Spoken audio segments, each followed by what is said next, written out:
একজন করে কর, সবাই মানে ওর হয়তো স্পেস ম্যাক্সিমাম নেই, তারপর তুই করবি। একজন স্টপ করলে আর একজন শুরু করবি, ঠিক আছে? পিছনে একটু স্যারকে ভিডিওটা স্যারের মুখটা থাকে যাবে।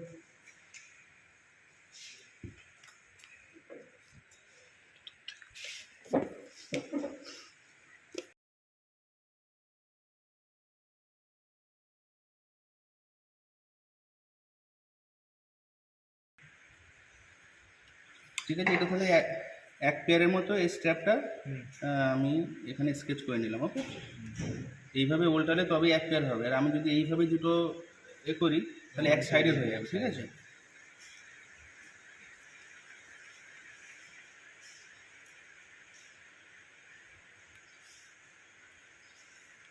এখানে ক্রিজিং মার্ক অনেক আছে, ঠিক আছে, কিন্তু আমার কিছু করার নেই, এখানে নিতে হবে। মানে মেটেরিয়াল ওয়েস্টেজ করে লাভ নেই, এটা তো জাস্ট ডেমো পারপাস। এটা কিন্তু আবার যখন তোমার ইন্ডাস্ট্রিতে হবে তখন কিন্তু এই জায়গাগুলো নেওয়া যাবে না, বা নিলেও লাস্টিং এরিয়ায় খাওয়াতে হবে বা ইনসাইড এরিয়ায় খাওয়াতে হবে। ওকে,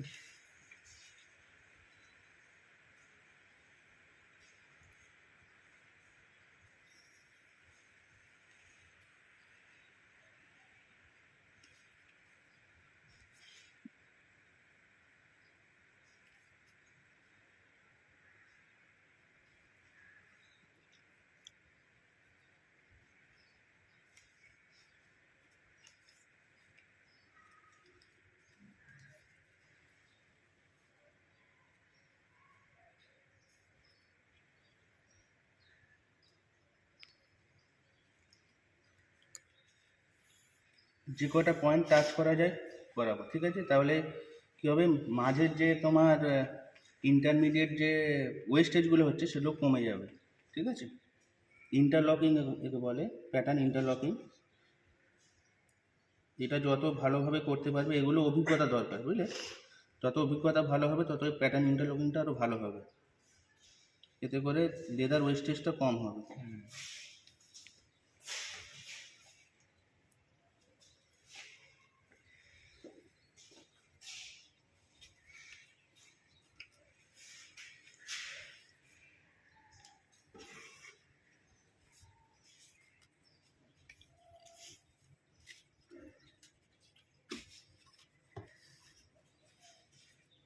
মাছগুলো আছে তো, বুঝতে পারবে না।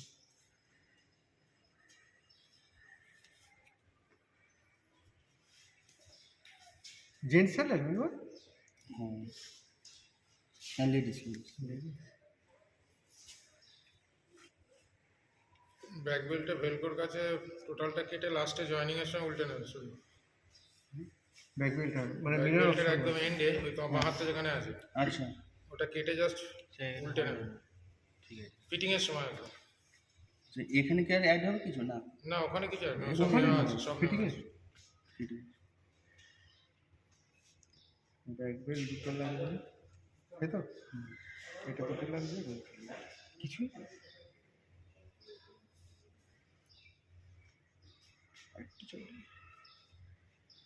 চল।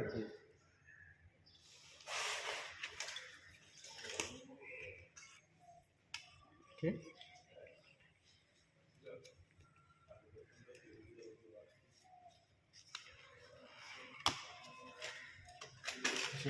এটাও কি লেদারের হবে তো? হ্যাঁ, এটা একটা ছোটো পার্ট, ঠিক আছে? এটা যদি দেখবে যে যদি তোমার মাঝে কোনো পজিশনে চলে আসছে তো নিতে পারো, আর যদি না আসে তো জোর করে নেবার দরকার নেই, তাহলে তোমার মেন প্যাটার্ন এফেক্ট হতে পারে। ওটাই টো চ্যানেলের মধ্যে এ হবে আর কি, গিট্টি হবে বলে। হ্যাঁ, ঠিক আছে, আমি এটা আলাদা একটা জায়গা থেকে নিয়ে নিচ্ছি।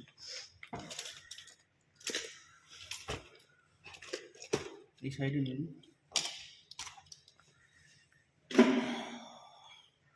আমাদের কাছে এ আছে ফ্লোমিং ইলাস্টিক, সরু ইলাস্টিক, ওটা দেখি প্যাটার্নটা দেই। এটা টোরিং আছে না? না টোরিং নেই, এই যে সেই উপরে আলমারিতে কি ছিল? এত সরু ছিল না, দেখতে পারি স্যার, মনে হয় এত সরু ছিল। প্লাস্টিক যদি না থাকে তখন ওই ইয়ে করতে হবে আর কি, তাহলে আলাদা পিস কেটে ফোল্ড করে নিয়ে তাহলে ইয়ে করে দিতে হবে, রিবেট দিয়ে সেট করে দিতে হবে। কিন্তু ওটা ফিক্সড করতে চাইছিলাম, ওটা ইয়ে থাকতে ভালো হয়। আচ্ছা লাইনিংটা নিয়ে আসো এদিকে। আবারটা কাটবো নাকি একসঙ্গে? আবার লাইনটা তো তুই কাছে দিয়ে কেটে দে। হ্যাঁ কাটছে? তোরা একটু দূরে সরে দাঁড়া না, অন্ধকার হচ্ছে তাই এখানে। একটু দূর থেকে ভিডিও করি যেন লাইটটা অন্ধকার লাগছে ভিডিও না না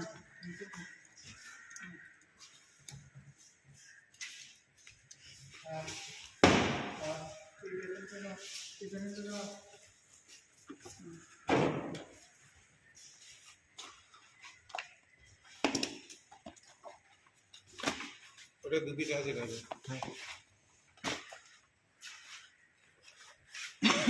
নিয়ে নেবে? টোরিংটা আছে এখানে, দুটো টোরিং আছে ওটা তোমার হাতের কাছে। ও টোরিং আছে, ঠিক আছে।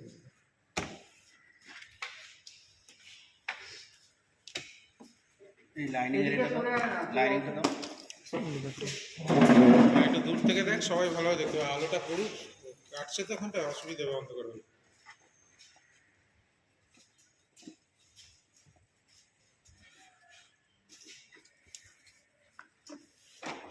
কেটে দিচ্ছে। এখানে তো হয়ে গেলে আরেকজনকে বলে দিবি, বুঝলি? ঠিক আছে।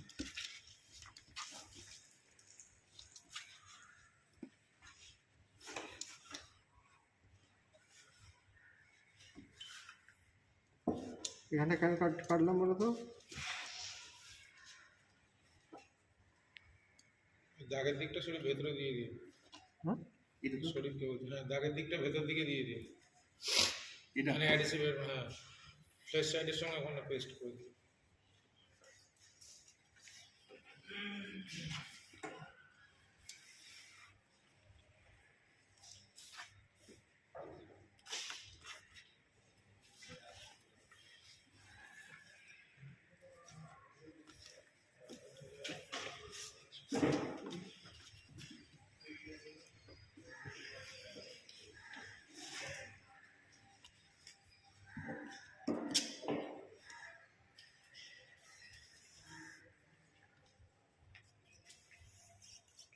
এটা ডট পেন কাজ, ডট পেন আছে, ডট পেন কাজ।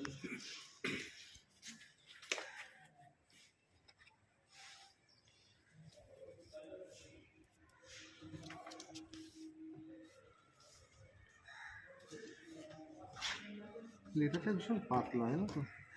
হ্যাঁ লাইনিংটা মোটা আছে। রিইনফোর্সমেন্ট দিতে হবে নাহলে, দিতে হবে না? হ্যাঁ ডেফিনেটলি, নাহলে জুতো করতে গিয়ে মার্কিং উঠে স্ট্যান্ড গেছে করবে না। না।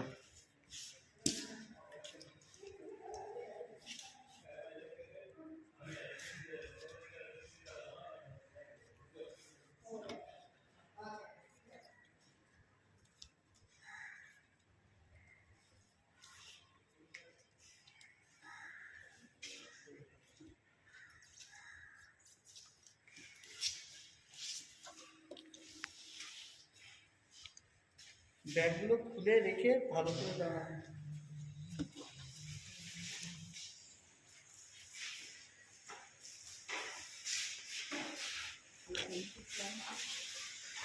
এই দুটো তো সেইগুলো এখানে থাক, নাহলে লাইনে আমি বন্ধ করবো। মার্কিংগুলো আবার পরে চেক করছি, হ্যাঁ?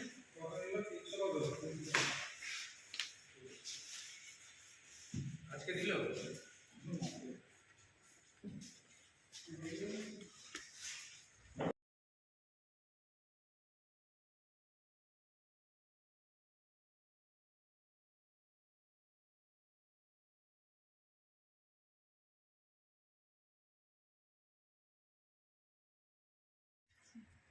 পেপার লাগানো রয়েছে এখানে। স্ক্রাইবিং আছে তো সামনে? হ্যাঁ ফ্রেম করতে ফোল্ডিং আছে। ফোল্ডিং আছে তো? ঠিক আছে।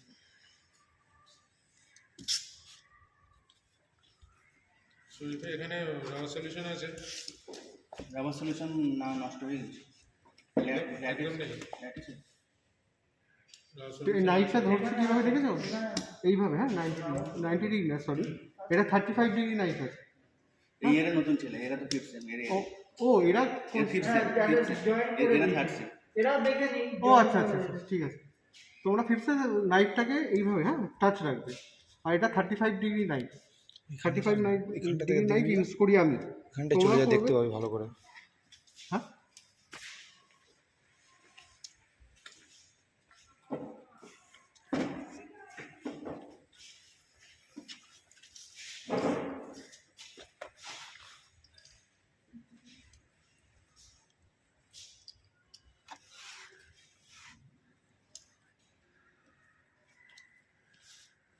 দেখছো তো?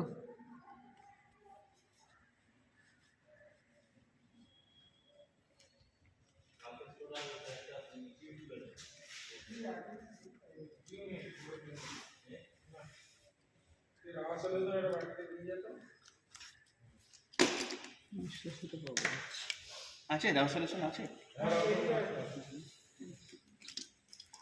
এখানে ইয়ে আছে, সরি, বাস লেদার আছে। ওই বাস লেদার ফোন করে দে, বাস লেদার জন্য লাগবে। আরেকবার ফোন কর না, এক চেয়ার ডেমনস্ট্রেশন হ্যাঁ? করার মতো নেই। ফোনটা দেখে। স্যার হোস্টেলে অনেকেই আছে সেকেন্ডে ও আচ্ছা। এইগুলো। আমায় কিছু বলছো না? না স্যার,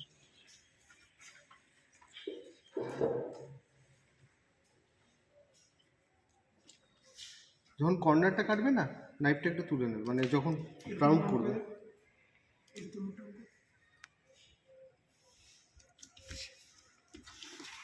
দেখছো, আমি কিন্তু একবার এরকমভাবেই কাটতে হবে।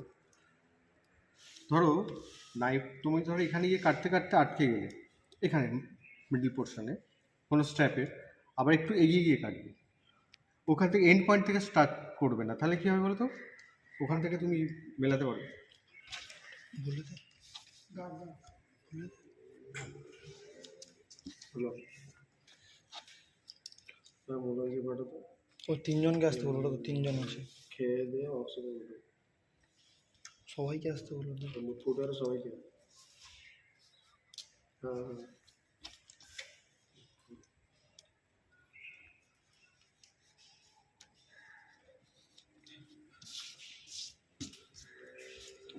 Loose leather. এই স্কেল নেই না?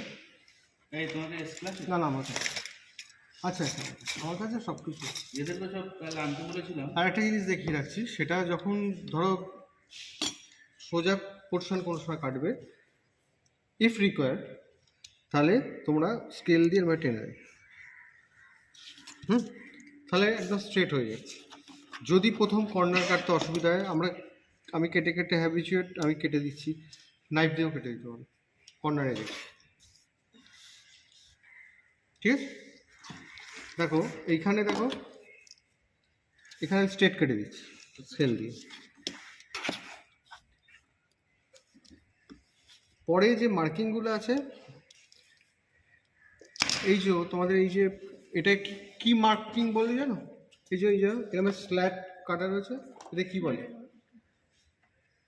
ওটা তো নেই। এরকমভাবে যে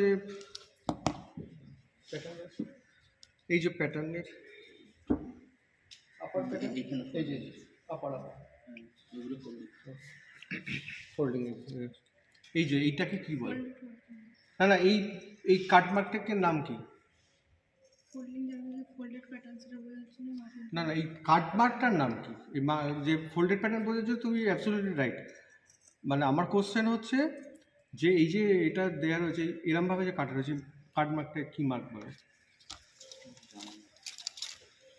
ধরো ফোল্ডেড তো আমি এরমভাবে করতে পারি, এরমভাবে, তাহলে এই মার্কটা কি মার্ক বলছে? এটা ছেড়ে দাও, দরকার নেই। এই মার্কটা কি বলছে কেউ জানো? এনিওয়ান? এটাকে চ্যাম্ফার বলে। চেম্পার। চ্যাম্ফার, স্পেলিং CHMPR।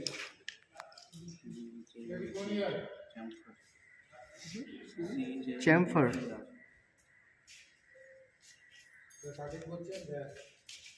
চেম্পার মার্কিং। চ্যাম্পার এই মার্কটা কি করে বলে চ্যাম্পার। ধরো আমরা এটা তো হাতে কেটে দিচ্ছি, প্রত্যেকটা কাটিংয়ের বা কাট মার্কস একটা করে নাম থাকে। ধরো সত্যি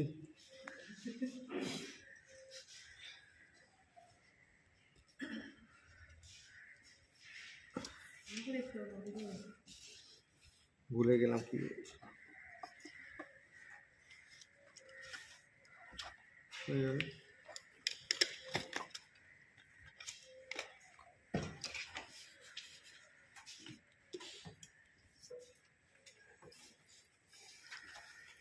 আপনি কটা প্যাটার্ন আছে।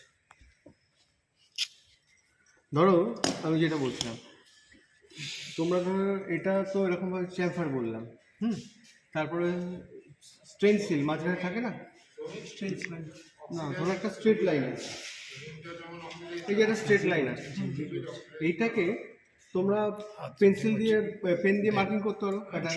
এই যে মার্কিংটা, এটা কি বলে? এই মার্কটা কি মার্ক বলে? এটা কি কাট বলে? স্লট। স্যার লাইনিংয়ের মধ্যে কি স্লটটা দেওয়ার দরকার আছে? স্লটের যে এটা এই লাইনিং প্যাটার্নে আছে স্লট, টেস্টিং করে দিন তারপর চলছে ফোল্ডারে মার্কিং করে টেস্টিং এ করে দেখছো তো সবাই? হ্যাঁ কি গো বসলে আমার কি হবে?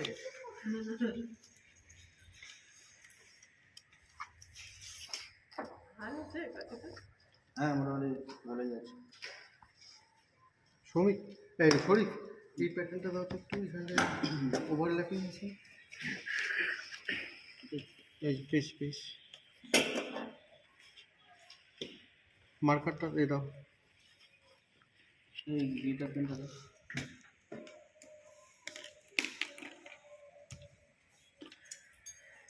পেন্সিল বা পেন 90 ডিগ্রি, হ্যাঁ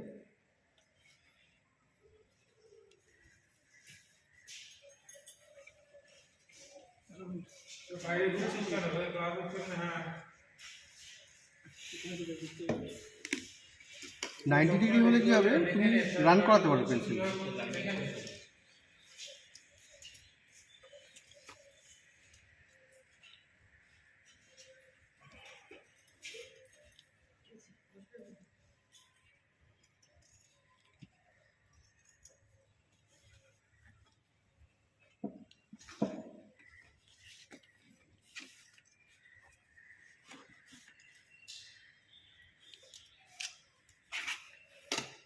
তোমাদের জন্য আমি একটা স্কেল দিয়ে টেনে দিচ্ছি, হ্যাঁ তোমরাও টানতে পারো।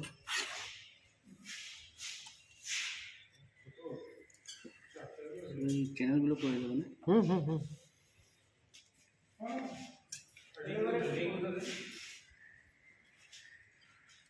আপনি গিয়ে দেখ পিছনে সামনে গিয়ে দেখ, দেখতে পাচ্ছি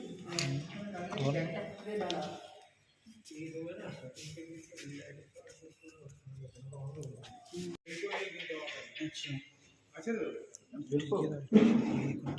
আমি তো দেখিনি, আমাকে একবার চাবিটা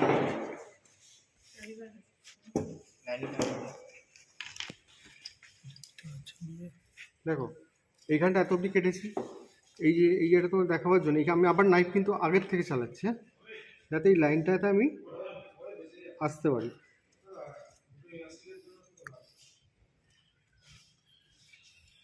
বুঝতে পেরেছো? কেউ কিছু রেসপন্সই করে না, হ্যাঁ বলে না, না স্যার ঘুমিয়ে যায় না, আবার বৃষ্টির ওয়েদার।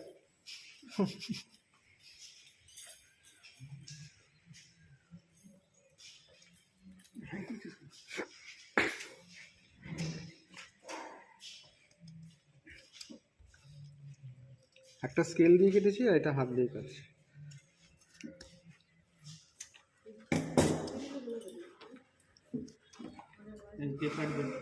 দেখছি একদম লাইন ওয়াইজ কাটবা, আমি একটু চাবিটা নিয়ে হয়ে গেল। একটা স্ট্র্যাপটা কোথায় ছিল? ওইটা, এটা কি প্যাটার্ন গো শরীফ? এটা ব্যাক বেল্ট। স্যার এইগুলো কাটা হবে? করে দিচ্ছি, মার্কিং করে, মার্কিংটা ঠিক নেই,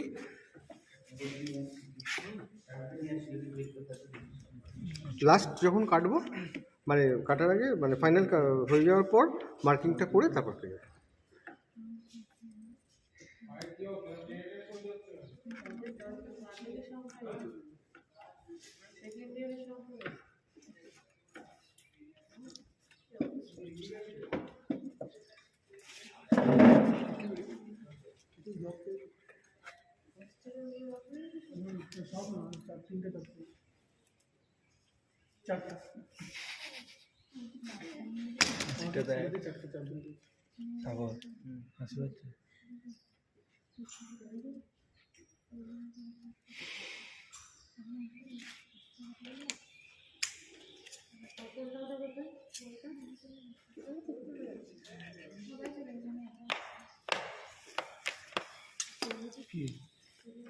ঘুম পাচ্ছে চুপচাপ থাক। লেদারটা এত পাতলা না হচ্ছে না, এই রিএনফোর্সমেন্ট ছাড়া কিন্তু হবেই না। লাইনিং যদি মোটা হয় হয়ে যাবে।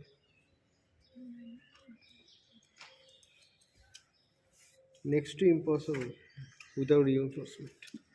লাস্টিং করার সময় পুরো শুয়ে পড়বে আপার।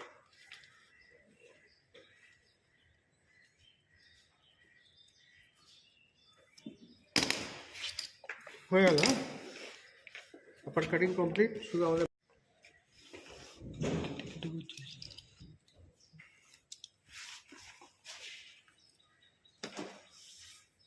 এটা যেহেতু স্ট্রেট লাইন আছে, স্ট্রেট লাইন দিয়ে কাটছে স্কেল দিয়ে।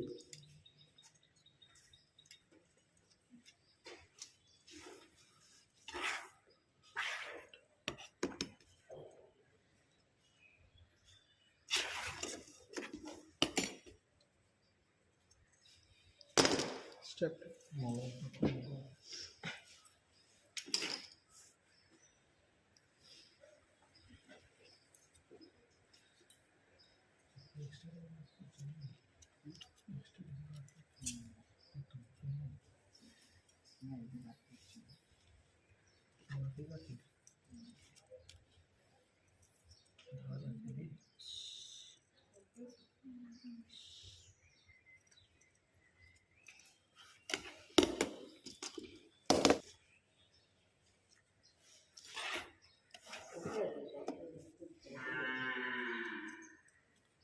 লাইনিং হয়ে গেছে।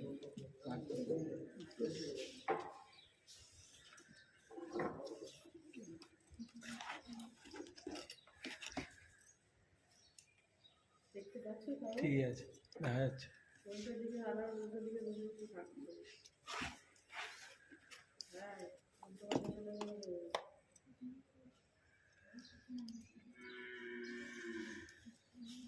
পদ্ম মুরগি কিনে আনবি যদি ভুলে না।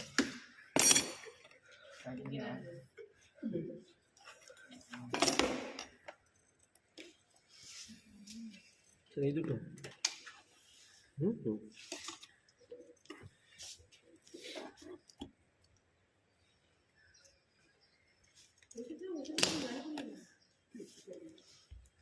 এবার তাহলে আমাদের আপার কমপ্লিট কাটা। এটা তোমার মোটরের সাহায্যে রোটেট করতে থাকবে ক্লকওয়াইজ ঘুরে, মানে আমার দিক থেকে ওই দিকে, ঠিক আছে, ক্লকওয়াইজ ঘুরে। আচ্ছা, এটা হচ্ছে তোমার লেদারটা ঠিক কত থিকনেসে স্কার্ভিংটা হবে তার ওয়েটটা মানে থিকনেসটাকে এটা অ্যাডজাস্ট করা, ঠিক আছে। আমি এটাকে অ্যান্টি ক্লকওয়াইজ ঘোরালে স্কার্ভিংটা হালকা করে হবে, ঠিক আছে। আর যদি ক্লকওয়াইজ ঘোরাই মানে স্কার্ভিংটা অনেক বেশি হবে। মানে এর যে উইডথ আছে মানে থিকনেস আছে এর মনে করো 50% উড়ে যেতে পারে বা 40%, যেমন তোমার ডিজায়ার থাকবে। যদি ফোল্ডিং করো সেক্ষেত্রে 50% উড়ে দিতে হবে। আর যদি তোমার আন্ডারলে যাবে মানে একটা কম্পোনেন্টের নিচে একটা থাকবে তাহলে 35%, 40% উড়ে দিতে পারো, 60% রেখে দেবে। ওকে, ওখানে কারেন্ট আছে, দেখে তারপর যেন তোমার টাচ হয়, ঠিক আছে। আচ্ছা, এটা হচ্ছে তোমার কতটা তোমার উইডথ স্ক্রাইবিং করতে হবে, এখানে স্কেল করা আছে 1 মিলিমিটার করে, ঠিক আছে। তো এটাকে এইভাবে অ্যাডজাস্ট করতে, এটা পুরো খুলে বার হয়ে চলে আসে, ঠিক আছে। এটা আপ ডাউন হয়। কতটা চওড়া তোমার স্কাইভিংটা হবে সেই অনুযায়ী। সাপোজ আমি ফোল্ডিং স্কাইভিং করব, ফোল্ডিংয়ে তোমার 8 মিলিমিটার স্কাইভিং করা হয়, ঠিক আছে? তো এখানে যে 8 মিলিমিটার যে স্কেলটা আছে সেখানে এটাকে ফিট করবে, ফিট করে এটাকে টাইট করে দেবে, ঠিক আছে? তাহলে কম্পোনেন্টের যেখানে যেখানে আমার ফোল্ডিংয়ের দরকার 8 মিলিমিটার অ্যাডজাস্ট করে দেবো। আর যদি তোমার আন্ডারলে থাকে সেক্ষেত্রে 5 মিলিমিটার রাখতে পারি, এটাকে নিয়ে এসে 5-এ রাখবো, ঠিক আছে? অ্যাডজাস্ট করে চালাবো, ঠিক আছে? আর নিচে দেখো একটা ওই রোলার আছে, হ্যাঁ, এটাকে বলে ফিড রোলার, ঠিক আছে? এটাও ক্লকওয়াইজ ঘোরে। আর এটার সঙ্গে আমার নিচে একটা ট্রিডেল আছে, যেরকম সেলাই মেশিনের ট্রিডেলে প্রেসার দিলে মেটেরিয়ালটাকে ফিড হয়, এখানেও ট্রিডেলের সাথে এটা মানে বাঁধা আছে। ট্রিডেলে প্রেসার দিলে তবে এটা ঘুরবে, আমি যদি প্রেসার তুলে নিই তাহলে এটা স্টপ হয়ে যাবে। ওকে, এই মোটামুটি। আর এছাড়া এখানে আর একটা নব আছে,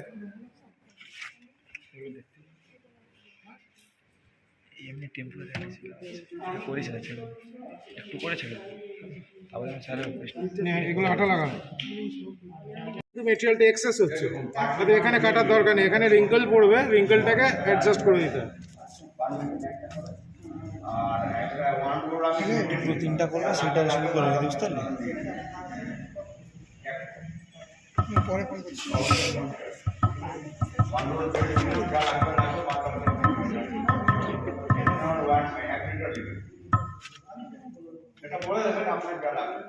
এটা আমার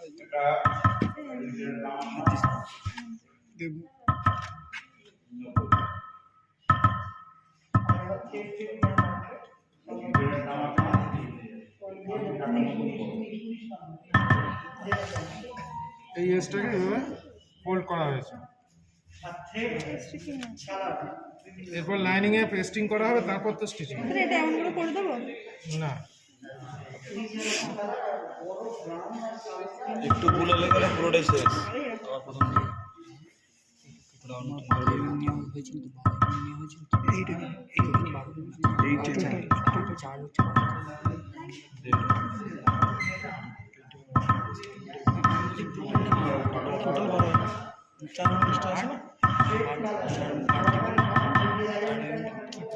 এটাই 8 এমএমটাকে হাফ করে যে 4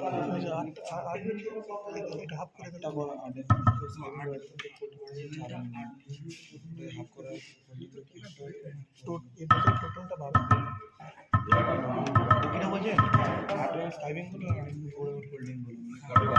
এটা আমি যে 4 mm করে ফোল্ডিংটা করছি, যারা নতুন করবি তাদের টেরা বেঁকা হয়ে যেতে পারে, কোথাও 4 mm এর জায়গায় 6 mm ফোল্ডিং হয়ে যেতে পারে, আবার কোথাও তার কমও হতে পারে, তাই তো প্রথম করতে গেলে।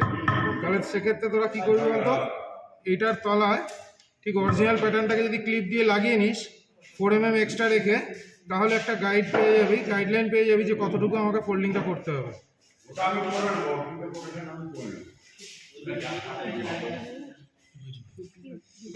মানে এটা তো ফোল্ডেড প্যাটার্নে মেটেরিয়ালটা কাটা,